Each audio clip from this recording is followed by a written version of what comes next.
This is a Fox News alert. In its largest military offensive in almost 2 years, Israel is launching airstrikes against Hamas targets in the Gaza Strip. Now, the offensive began on Tuesday in response to rocket attacks that were launched at major Israeli cities. Now, since then, Israel's military is saying it has struck more than 500 sites linked to the Islamic militants in Gaza. They've also mobilized 40,000 troops in preparation for a possible ground operation. Now, for the very latest, we turn to Fox's own David Lee Miller. He's standing by tonight in Jerusalem. David. Sean, militants in Gaza are threatening what they describe as an earthquake of an escalation of the violence. Only hours ago, rockets were intercepted not far from Israel's main airport. Israel is doing everything possible to stop the attacks.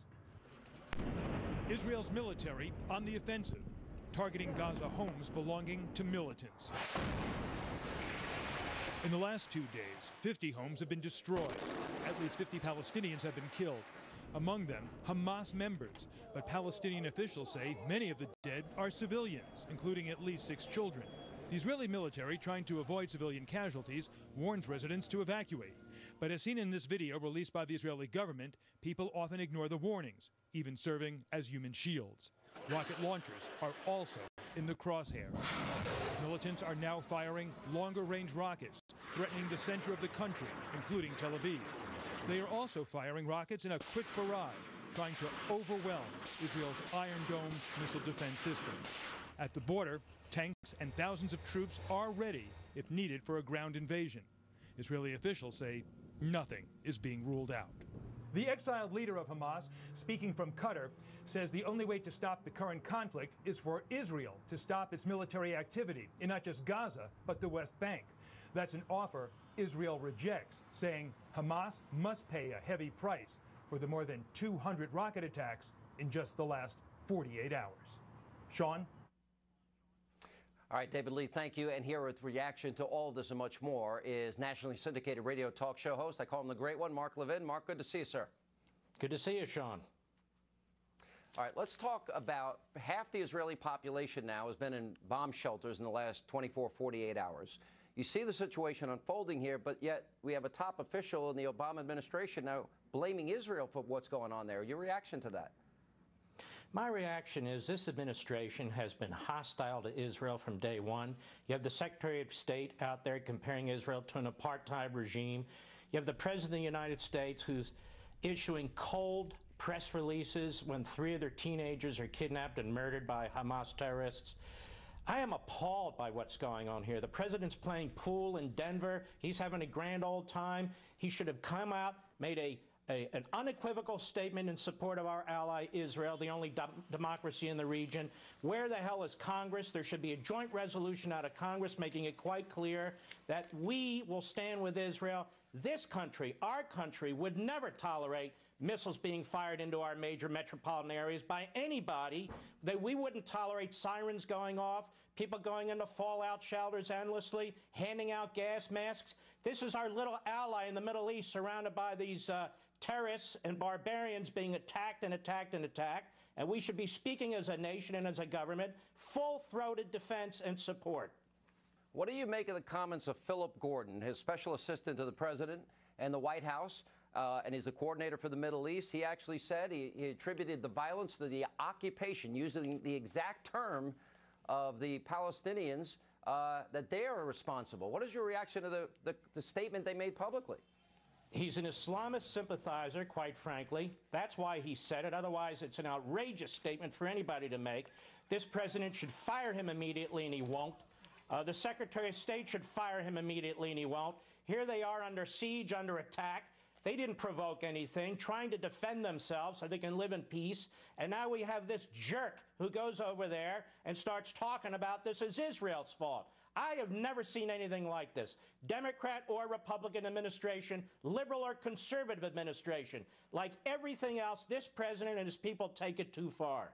All right, Mark, we're in Dallas tonight, and obviously we're following the story. We just had the governor on, his meeting with the president from earlier today. We got a humanitarian crisis. We got a security crisis at our borders. I would argue of the administration's own making, because they have pretty much decided they're not going to obey or enforce current law, and they're moving forward on their own.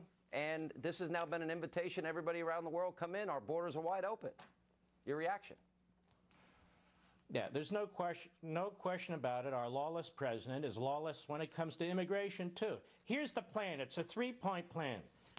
Deport, secure the border, and don't give any money to governments that export their people into our country. And this is a humane plan. So people aren't raped and abused on their way to the United States, so they're not stuck on the border in the United States. That's the humane plan. That's the right plan. And let me tell you something else. What's going on in this country, the idea that compassion is an open border, that anybody who can come here, that's humane. Let me tell you something, Sean. Cesar Chavez, who is lionized by this president and the Secretary of Labor and by leftists all over the country, he opposed virulently illegal immigration. Harry Truman, Dwight Eisenhower, Ralph Abernathy, Martin Luther King's right-hand man, they opposed it right into the 1970s. This idea of open borders, anybody coming across, no matter who they are, what their backgrounds are, this idea is a new idea in this country, despite the propaganda we hear from the president, his party, and leaders in the Republican Party. A nation has the right to secure its border, it has the right to know who's coming, and it has the right to know who they are.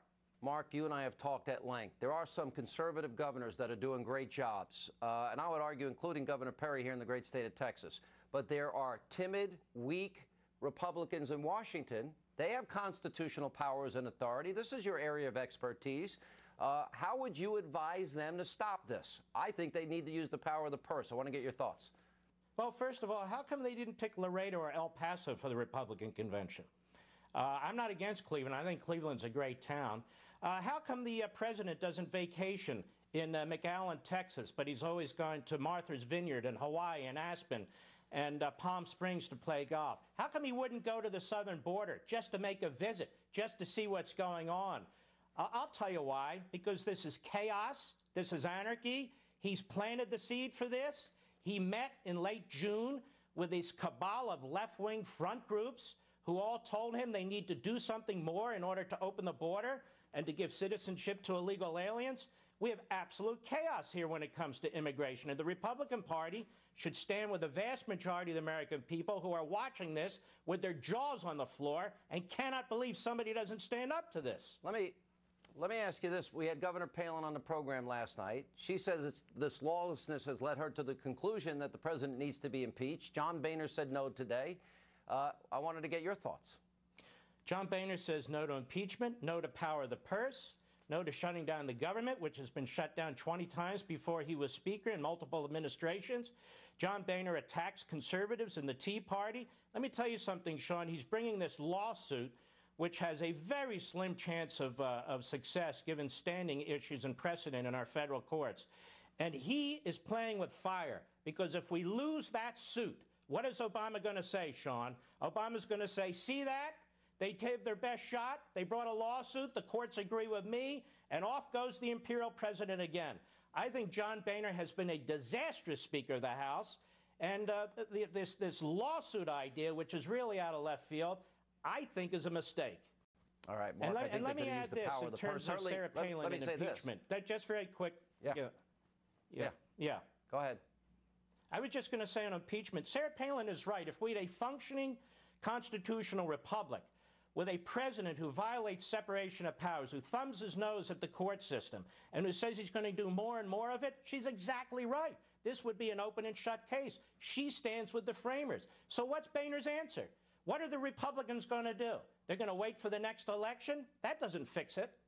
Well, they had their chance. They could have defunded Obamacare. That is their constitutional power. They didn't use it. I agree with you. I don't think standing will exist for them when they go to the courts. And then what will the reaction of the president be? Just as you say. Mark, good to see you, my friend. Thank you. And coming up, you're going to meet the